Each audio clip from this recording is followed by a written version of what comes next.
Hey guys, Adam and Nick here at the ezops. Real quick, how to do a logbook entry. So we're documenting something that's happened. We're in the ezops North plant, and we've replaced the first stage suction valve in the K600 building. Okay. How do we document Let's this? create a logbook entry. Click on New Task, go to Safety and Log. Because this is on K600, let's find it on the list.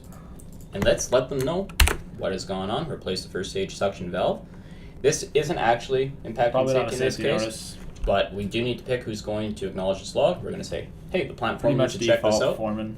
Generally how it goes. Do Now we we need can a save it. picture? Not really. If you have one, you can take one. You don't Yeah. have to. Use them when you need them. Don't need them all the time. Save. So where can I see that now that I've saved? This special situation. That's right. So under the task section, you're still going to see it in the logbook section as well. But what is nice, we actually document it on the piece of equipment itself. So I go over to daily logs and I go to K600. If I scroll down the bottom of K600, I'm going to see the logbooks associated with this piece of equipment. And there I have it documented as well. Slick, Rick. That's All right. right. That's Thanks, logbooks. guys. Ezops. Take care now.